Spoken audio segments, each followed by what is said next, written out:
स्वागत है आपका नेक्स्ट आईएएस की इस खास पेशकश न्यूज़ एंड व्यूज़ में। न्यूज़ एंड व्यूज़ के आज के अंक में बात होगी भारत मालदीव संबंधों की।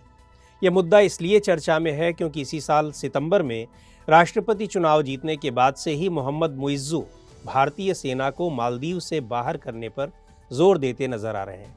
चुनाव से पहले ही वो इस संबंध में बात कर रहे थे और इसे उन्होंने अपना चुनावी मुद्दा भी बनाया था।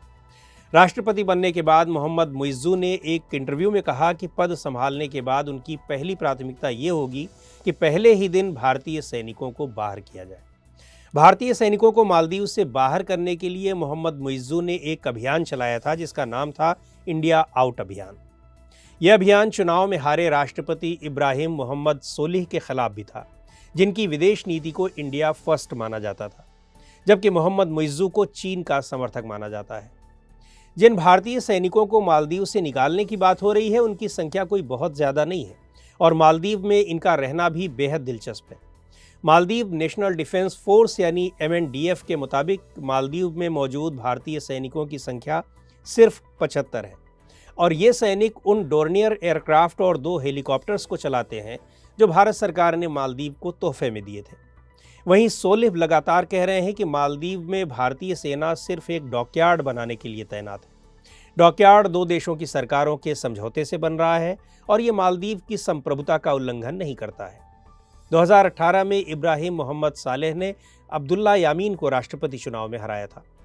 सोलिह से पहले 2013 से 2018 तक मालदीव के राष्ट्रपति रहे अब्दुल्ला यामीन भी चीन के करीबी माने जाते हैं और यामीन के कार्यकाल में ही मालदीव चीन के बेल्ट एंड रोड इनिशिएटिव का हिस्सा बना।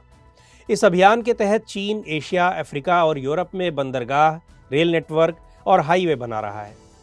राष्ट्रपति कार्यकाल के दौरान यामीन पर भ्रष्टाचार के आरोप भी लगे और उन्हें जेल की सजा सुनाई गई। अब यामीन के राजनीतिक शिष्य कहे जाने वाले मुइज़्ज़ू सत्ता संभालने जा रहे हैं। मुइज़्ज़ू के 17 नवंबर को पद ग्रहण करने से पहले यामीन को जेल से निकालकर नज़रबंदी में शिफ्ट कर दिया गया है। 2020 में मालदीव के अनुरोध पर भारत ने जो डोर्नियर एयरक्राफ्ट मालदीव को तोहफे में दिए थे, उनका इस्तेमाल मेडिकल इमरजेंसी, सर्च, बचाव कार्य, ट्रेनिंग, निगरानी रखने के लिए किया जाता रहा है। लेकिन मोहम्मद मुइज़्ज़ू, यामीन और उनके राजनीतिक कैंप के लिए भारत से रिश्ता एक संवेदनशील मसला रहा है। यामीन के कार्यकाल के दौरान चीन के प्रति झुकाव किसी से छिपा नहीं है।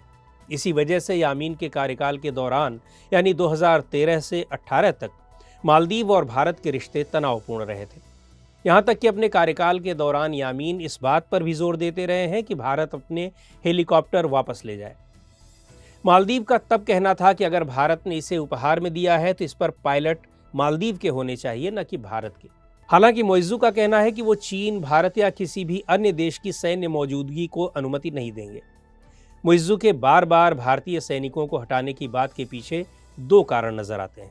पहला, अंतर्राष्ट्रीय मीडिया ने मालदीव चुनाव को भारत बनाम चीन की जीत के रूप में पेश किया। ये बात मालदीव के राजनीतिक पर्यवेक्षकों के लिए भी चिंता का सबब रही कि कैसे राष्ट्रपति चुनाव में किसी घरेलू मुद्दे से ज्यादा भारत और चीन की भू राजनीतिक प्रतिद्वंद्विता पर बात हुई। दूसरा, मालदीव से भारतीय सैनिकों को हटाने पर मुइज़्ज़ू अपनी बात को इसलिए भी दोहरा रहे हैं ताकि चुनाव से पहले समर्थकों से उन्होंने जो वादा किया था उसे पूरा कर सकें। निश्चित तौर पर उन्होंने जो वादा किया है उसे पूरा करने का दबाव उन पर जरूर होगा। भारतीय सैनिकों के अलावा भी ऐसे कई मुद्दे हैं। मालदीव बड़ी आर्थिक चुनौतियों का भी सामना कर रहा है। मालदीव को 2024 और 2025 में सालाना करीब $570 मिलियन का विदेशी कर्ज चुकाना है। भारत और चीन की मदद के बिना इस बड़े कर्ज को चुकाना मालदीव के लिए बड़ी चुनौती होगी, जो कि संभव नहीं दिखती। भारत और चीन दोनों ही देश मालदीव के बड़े सहयोगी हैं। भारत पिछले 4 सालों में मालदीव का बड़ा सहयोगी बनकर उभरा है। भारत मुख्य तौर पर सुरक्षा और आर्थिक मोर्चे पर मालदीव की मदद करता है। मालदीव की सामाजिक आर्थिक विकास से जुड़ी ज़रूरतों को पूरा करने के लिए भारत ने $1.4 बिलियन की मदद दी है। हिंद महासागर के इस द्वीपीय देश मालदीव से भारत के अपने सुरक्षा संबंधी हित भी जुड़े हुए हैं। इस क्षेत्र में चीन के बढ़ते दखल को लेकर भारत की चिंताएं भी हैं। 1000 से ज़्यादा द्वीपों वाले मालदीव की आबादी सिर्फ 5,57,000 के आसपास है, लेकिन ये भारत और चीन दोनों के लिहाज से अहम देश बन गया है।